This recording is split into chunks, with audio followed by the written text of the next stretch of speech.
and today I will be interviewing Andrew Peregrine, one of the writers of a Tales of Equestria adventure called The Haunting of Equestria. Should we dive into our first question? Absolutely. So, when and how did you first get interested in role-playing games? Oh, way too long ago, because I'm getting quite old now. So I think I was about 11, which puts us way back into the, into the early 80s. And it just came up at school, and other people were playing Dungeons and Dragons, and I wondered what this thing was.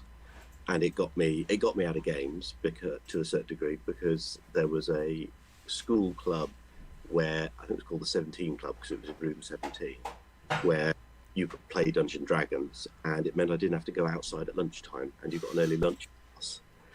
So, but I was hooked when we started. I remember doing White Plume Mountain and things, and we'd play for we must have only got about 40 minutes in every day, but no, and then from Dungeons and Dragons developed Call of Cthulhu, other games. It turned out not to be a phase, and here we are, really. Yeah. God, nearly probably about 20, 30 years later. So, when did you start writing adventures rather than just playing preset ones? Well, to a certain degree, I started writing things down as soon as I started GMing. You in the days where you would get your map booklet and you would start drawing dungeons and things like that. But it's only been about the last 10 years or so that I actually started writing more professionally. And I used to share a house with Angus Amberson and a guy called Stig, who used to run a magazine called Valkyrie. And so I started doing some articles for the magazine, and then you start getting to know people, and also I started bugging people at conventions and saying, how do I get involved in writing for your game? Your game is amazing. And a little while later, you sort of find yourself as a writer somewhere thinking, how did this happen, really? So it's really just been, eventually I started nagging people to get involved in really cool games, and there's so many cool games out there, there's plenty of people to nag. So, do you play Tales of Equestria? I do. It's quite an entertaining story, certainly good. Years ago, we've got a gaming group I've been playing with for years, and one of the couples had their daughter Libby, and we watched her grow up as part of the gaming group. I actually see Libby far more often than my nephews and nieces, because she's there every Sunday. She was there, and she'd be usually playing something till it was time to go to bed. And of course, after a while, she started listening to the game and listening to what we were doing. And she's about 10 now. But when she was 8 or so, she finally turned around to us and said, "Can I join in the game?" And we sort of thought, well, two problems with that. Firstly, the game we're playing, which at the time was Pendragon, it's not quite the right one to jump straight into, and we play quite an adult game once she's gone to bed or is out of earshot, so not sure that would work with what's going on. Plus, it's difficult to play when one of your players has to go to bed at 8 o'clock and you play till about 11 or so at night. But she was, and still is, a massive My Little Pony fan, and it was almost at that exact time I looked around and suddenly My Little Pony was coming out. I thought, well, this is perfect. So we decided that if she'd done her homework and she'd been good that day, that what we would do is we would meet and do My Little Pony early in the day, and then when she'd gone to bed, we'd come back to Pendragon and finish it off that way. So we've been running through all the adventures, and I must admit, when I finally actually looked at the game, expecting originally to go, well, this will do for a little bit, or she'll get it out of her system, or something, or I'm sure this, it's a children's game, we might, but we'll get over it or something. And when I started looking at the game, I thought, I love the system, I love the way it'd been written, and the whole construction. And the next thing, I was nagging you guys to say, can I write for it? Can I get involved? Also, because I think Libby got a bit of a kick out of seeing her name in the book. Obviously, I tried to get her name into the playtesters for Haunting of Equestria. And I think she also got a kick out of the idea of seeing, somebody had made this that she knew in the group as well. But I'd never questioned that. Yeah. It's good to know that Tales of Equestria is being used to bribe kids to do their homework, Yeah, So, absolutely. And it's the other thing I absolutely love about the game, and what's been very interesting to play as well with a group of adults, is that what fascinated me was creating an adventure where the idea is not just to kill the baddie at the end. And I've noticed this about my own writing as well in other games I play, where I think ultimately you're usually working to some sort of, not always a combat thing, but a way of destroying or putting down the enemy. yeah, And we reached, when we were playing Curse of the Statuettes, without much spoiler, when you get to the baddie at the end, I could see all the adults in the room gearing up for, right, here's the baddie, right, we've got to get there. And Libby just sort of quietly put her hand and say, can I make friends with her? And I just said, yes, you can. That's exactly what you can do. And all the other adults were looking really sheepish. Oh, I suppose I can sort of that. Are we meant to kill people? I don't know. And I love, the idea of this and trying to create an adventure, and it's actually quite hard, where you don't just fight your way out of a situation, where you are trying to get think of a different way, and sometimes a way to make friends with or deal with, bring someone back to the path of light in a way I don't think you do with very many other role-playing games at all. yeah. It's interesting because actually, the shades of grey in sort of good and evil are Yeah, often people often consider them to be the more mature end of storytelling. You know, yeah, the good versus evil, right and wrong being very clearly defined is yeah, seen as being quite a childish way to interpret the world. But yeah, the fact that Tales of Equestria is this world where the characters they have these motivations that you can work out and yeah.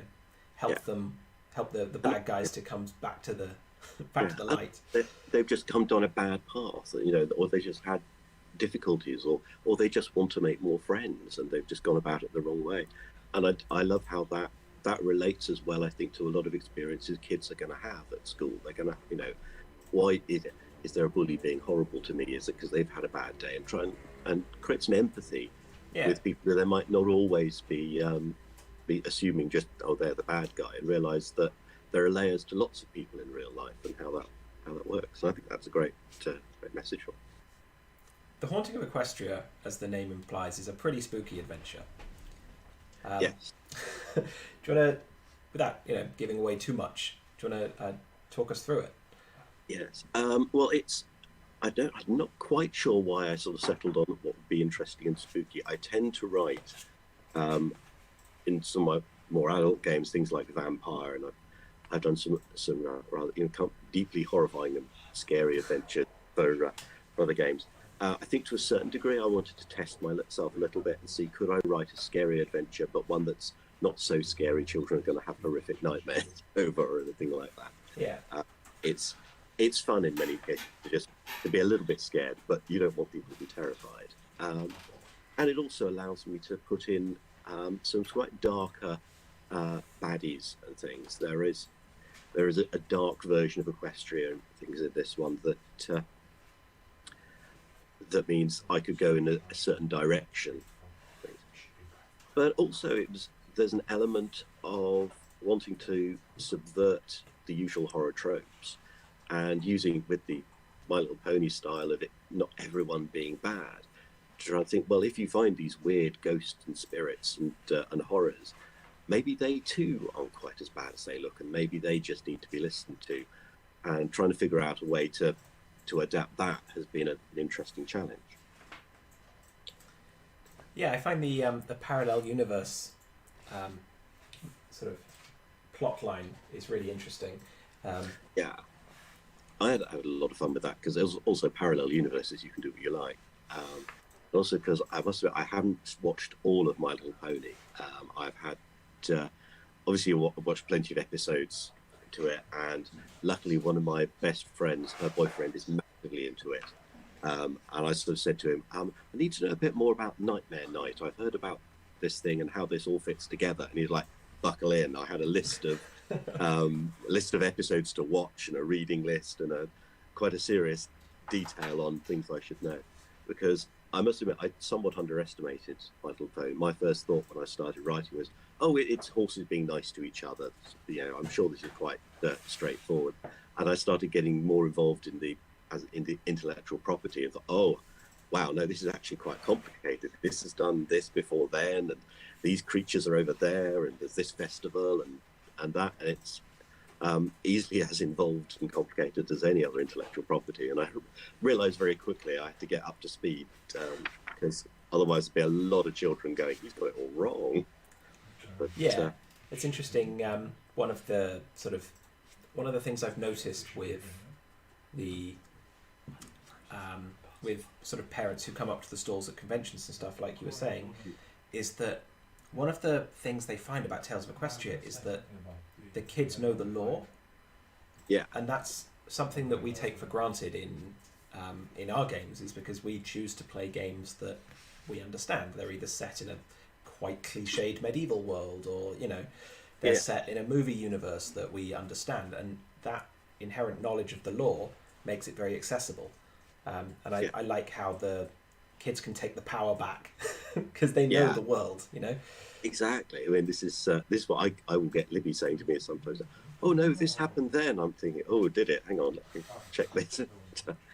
But also, that's what gets people into a world. You want something you really get your teeth into, not just where there's stuff to explore as you are playing and involving, getting and reading into things. You want to find out more about places and worlds and characters and the like. So that's what draws you in. That's what makes it more interesting.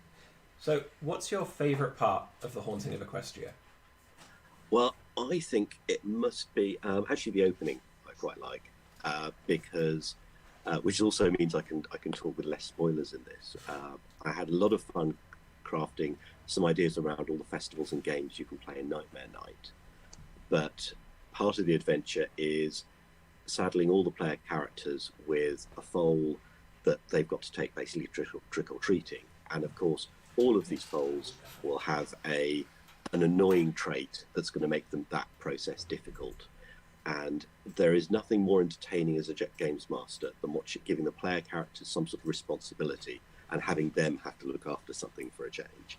And it also depends, quite often we'll find the main characters will decide, oh, this foal's got a great idea, let's just go crazy for candy. And they'll be just as bad as them. I love the idea of taking something that the GM can really play with and go, where are you guys going to go with this? And let them hare around the adventure until you think, okay, it's probably about time we did another plot point of this adventure. You will notice the following.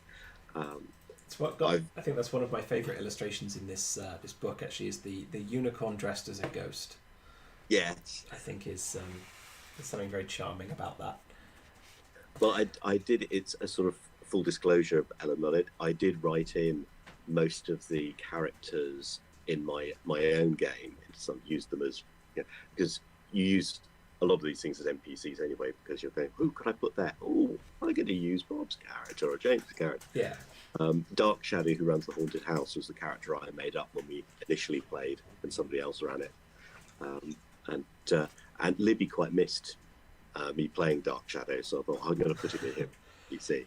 And so all of his friends that help with the haunted house are all the other characters in my group. But, okay. So,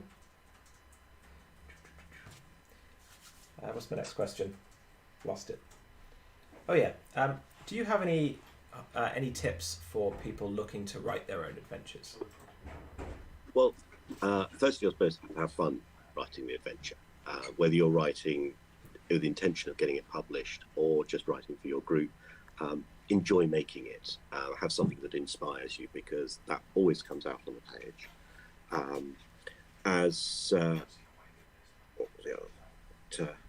The main thing to think as you're writing to create the adventure, think how you would play it. It's a bit more fun for you to do it. You experience your own adventure, but think as a player character when you're doing these things, because then you'll realize, well, what would you do in that situation, rather than, and now the players go this direction, because trust me, they won't. They really won't go where players are always exactly. It's like herding cats. Yes. And to be fair, that's kind of the fun part of role playing. You as a GM, you never know what's going to happen. So that's kind of part of embrace that fun, embrace the insanity, because it's going to go that way. In terms of construction, I think one of the best things as well is to try and give the players as much choice as possible. There is a certain degree when you're writing for, certainly for children, you never want to leave them without any idea where to go next. But the balance to that is to try and give them different options, even if one of those options might lead to a dead end or take them back to the same path later on. For people should be left going, oh, we could do this or we could do this. It gives them agency, it gives them a feeling of, of making their way and making their own choices in the adventure, which is also a very important part of storytelling. And also, if the players are discussing what to do next, it gives the DM time to make something up. Oh yes, my players have a point as well of trying to talk quietly, because rule 0 is never give the GM ideas. They're thinking, the number of times they will say, well, maybe so and so is actually doing that to that. I think that's actually a pretty good idea. I'm going to change it now. Okay, so that brings us to our final question, which is, where would you like to see Tales of Equestria go in the future? Like, are there any races you'd like for the players to be able to play, or any sort of areas in the world, anything from the series that you want to see brought across? There's so much already in it. I'm, to a certain degree, my answer to that one is keep doing what we're doing. Usually for a lot of games, I'd say, oh, I'd love to see a supplement on this area or a supplement on this area. I think key to Tales of Equestria is more adventures, more places to go, rather than just describing these places and these creatures. I'd like to see just more adventures where you can experience these places and adventures, and just you can take any direction. There's so much stuff. So I'd love to see just more adventures, more carrying through. I must admit, I've got a huge desire to do something with, I think he's officially called Time Turner or Doctor Who's, because I am a massive Doctor Who fan, and one of my other writing thing, I do a lot of work on the official Doctor Who role-playing game, and as long as the BBC won't ban me from the other Doctor Who game, I would love to do some stuff on My Little Pony with it. But that's where I'd like to do things. Oh, I have so many ideas for that. I'll cut that bit out. Yeah. But yeah, I think for the game, I'd just love to see more places and more different things, to go there in adventures, and possibly actually more set in Ponyville and the main places. It's almost like when you have science fiction games, you never go to Earth. Yeah. It would be nice to see more about the people and places, have some mixtures in with the actual princesses and the politics. Some more sort of day-to-day, because I think that was our focus with Philly Size Follies. It's I think our latest adventure, and it's kind of three smaller kind of episodes, like the TV series, I guess. Ah, cool. I should look out for. But yeah, there's some more sort of homely, down to earth, Ponyville type stuff in there. Well, thanks a lot for talking to us. Cool. It's a pleasure to be here. It's been very informative. Thanks for watching our video. If you'd like to learn more, you can find us on Twitter, Instagram and Facebook. You can also like and subscribe to be told when we've released new videos.